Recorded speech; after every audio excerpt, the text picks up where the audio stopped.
Berita viral hari ini, Arab Saudi memerintahkan kedutaan Iran beserta etase militernya untuk meninggalkan Arab Saudi dalam waktu 24 jam. Langkah Arab Saudi ini mengikuti negara Qatar yang sebelumnya juga telah mengusir kedutaan Iran dan pegawai kantor etase militer Iran dari negara Qatar. Penyebab Arab Saudi dan Qatar mengusir Iran dari negara mereka karena sampai hari ini Iran tidak ada meminta maaf kepada negara-negara Timur Tengah yang telah diserang oleh Iran selama serangan balasan terhadap pangkalan militer Amerika yang dilakukan di Timur Tengah oleh Iran. Hal ini membuat negara-negara Timur Tengah, terkhusus Arab Saudi dan Qatar, menjadi panas karena Arab Saudi dan Qatar merasa tidak dihargai. Hal ini membuat suasana Timur Tengah semakin panas dan Arab Saudi dan Qatar merencanakan serangan balasan terhadap Iran. Bagaimana tanggapan Anda? Silakan komen. Aparat polisi Israel menutup Masjid Al-Aqsa. Rakyat Palestina tidak dibolehkan masuk untuk sholat. Akhirnya sholat di pinggir jalan. Bravo Iran, doakan yang terbaik untuk Iran ya agar bisa memenangkan perang ini. Di-share video ini sebanyak-banyaknya ya, jika cinta Palestina.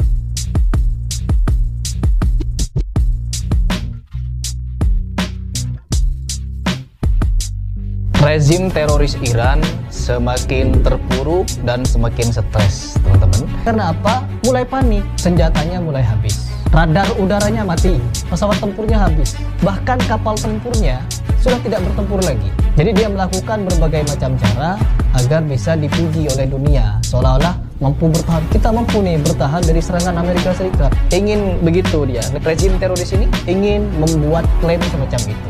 Namun apa teman-teman? Semakin babak belur. Setelah tewasnya pemimpin Garda Revolusi Iran ini, dan sekarang negara Iran ibarat negara tanpa rezim.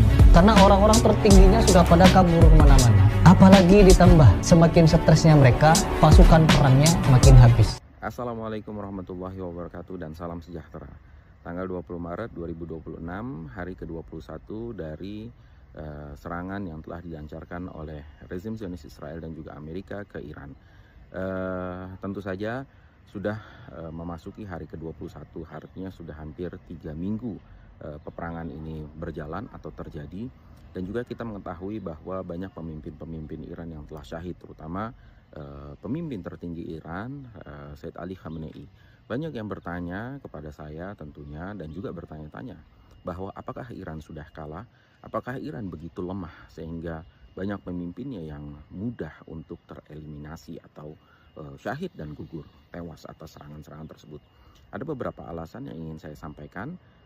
Yang pertama, yang perlu kita ketahui bahwa lawan dari Iran ini bukan negara biasa-biasa saja, tapi lawan dari Iran ini adalah satu negara abal kudrat, yaitu Amerika Serikat dan juga rezim Zionis Israel, di mana terutama Amerika telah memperkuat sistem militernya dan juga istilahnya sistem kekuatan militernya itu sudah dari Perang Dunia ke-1, bahkan Perang Dunia Kedua mereka sudah memiliki istilahnya rudal-rudal atau bom-bom canggih. Bahkan di Perang Dunia Kedua Amerika telah menggunakan nuklirnya atau rudal atom, bom atom untuk membumi hanguskan Hiroshima dan Nagasaki.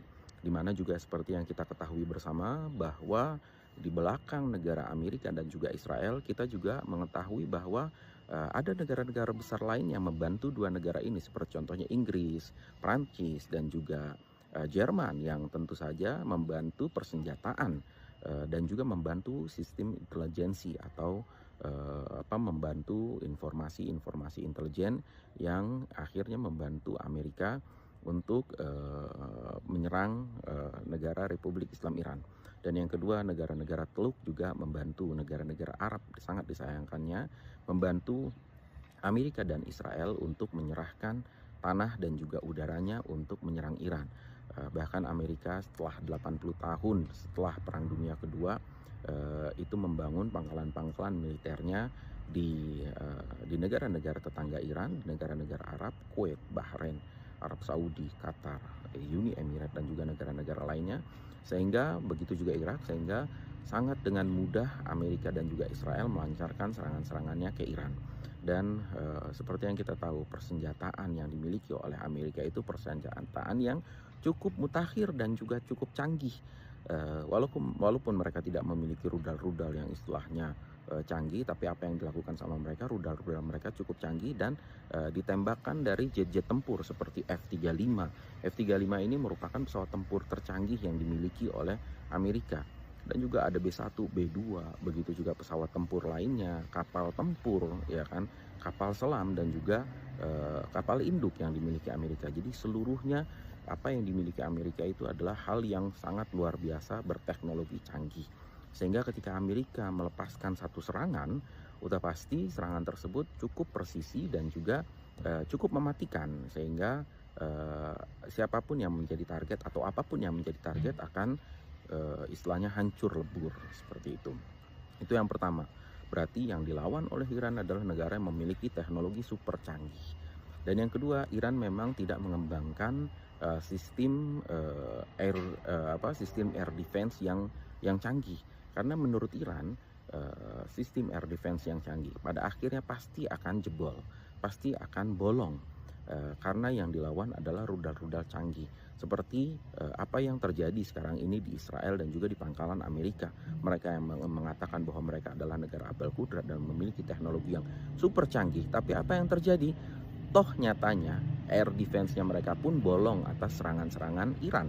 Karena Iran pun memiliki rudal-rudal yang canggih atau istilahnya drone-drone yang canggih yang dapat dengan mudah menjebol seluruh air defense yang dimiliki oleh musuh, ya kan? Seperti dan ini yang juga kita harus pahami bahwa di Iran itu tidak ada Iron Dome, tidak ada David Sling, dan juga tidak ada istilahnya THAAD yang seperti yang dimiliki oleh rezim Zionis Israel dan juga pangkalan-pangkalan militer Amerika. Sehingga Iran tidak fokus untuk atau tidak berkonsentrasi untuk mengembangkan sistem air defense, tapi Iran fokus bertahan dengan menyerang. Sehingga Iran mengembangkan rudal-rudal berteknologi canggihnya untuk menyerang rezim Zionis Israel dan juga pangkalan-pangkalan militer Amerika yang berada di Timur Tengah, dan juga istilahnya fasilitas-fasilitas Amerika yang berada di Timur Tengah.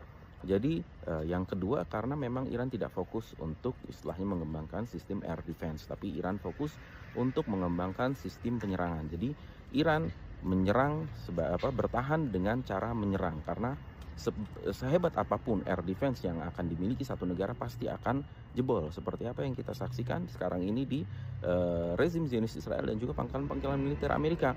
Mereka memiliki air defense yang kuat, yang hebat seperti Iron Dome, David Sling, dan juga THAAD. Ujung-ujungnya hancur dengan rudal-rudal yang dimiliki oleh Iran. Bahkan tidak hanya dengan rudal-rudal canggih, dengan drone Shahid 136 yang sangat murah, yang terinspirasi dari motor pemotong rumput atau motor cyclet, yaitu loh, dengan motor itu. Jadi hancur hanya dengan drone-drone yang berharganya hanya $20.000, sedangkan sistem air defense itu harganya cukup mahal karena di atas $1 juta.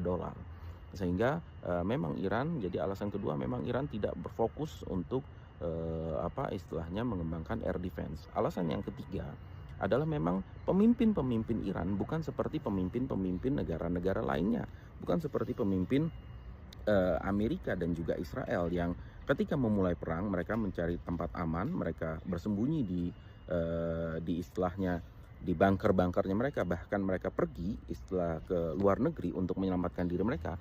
Sedangkan pemimpin-pemimpin Iran tidak seperti itu. Mereka mengatakan ketika masyarakat 90 juta masyarakat Iran tidak ada pelindungan khusus, maka mereka pun tidak layak, tidak boleh, dan tidak akan pernah mendapatkan perlindungan khusus. Inilah yang menjadikan sebab Sayyid Ali Khamenei yang merupakan pimpinan tertinggi Islam Iran akhirnya syahid karena memang tidak berlindung beliau. Dan juga pemimpin-pemimpin Iran yang lainnya juga tidak ada yang berlindung di bunker-bunker, karena di Iran tidak ada bunker sama sekali. Saya tidak pernah menyaksikan adanya bunker, gitu loh. Jadi sehingga pemimpin-pemimpin Iran tidak ada satupun yang hidup di bunker. Jadi mereka pun hidup sama layaknya seperti manusia biasa, layaknya seperti masyarakat biasa. Tetap beraktivitas, tetap ke toko, tetap jalan kerja. Walaupun mereka tahu mereka bisa saja akan menjadi sasaran dari teror rezim Zionis Israel dan juga Amerika. Mereka nggak peduli. Yang mereka pedulikan adalah bagaimana mereka menjalankan tugasnya, bagaimana mereka tidak meninggalkan masyarakatnya, bagaimana mereka tetap hadir ini yang paling penting, bagaimana mereka tetap hadir di garis terdepan di medan peperangan ini. Jadi wajar pemimpin-pemimpin Iran akhirnya syahid karena mereka merupakan orang yang berada terdepan di garis peperangan ini. Jadi 3 alasan ini yang menjadikan istilahnya pemimpin-pemimpin Iran akhirnya menjadi syahid. Tapi satu hal yang perlu saya sampaikan bahwa syahidnya para pemimpin Iran bukanlah kekalahan dari Iran. Syahidnya pemimpin Iran menunjukkan kepada masyarakat Iran bahwa mereka berjuang demi tanah air, mereka berjuang demi Iran, mereka berjuang demi masyarakat, dan inilah yang inilah yang membuat masyarakat Iran bukannya bersedih tapi malah bersemangat dan bersumpah akan melanjutkan istilahnya jalan para pemimpin-pemimpin mereka untuk berjuang, bertarung dan terus melawan rezim Zionis Israel dan juga Amerika sampai rezim Zionis Israel dan juga Amerika akan hancur di bawah kekuatan Iran dan masyarakat Iran. Mungkin seperti itu aja yang bisa saya sampaikan. Wassalamualaikum warahmatullahi wabarakatuh.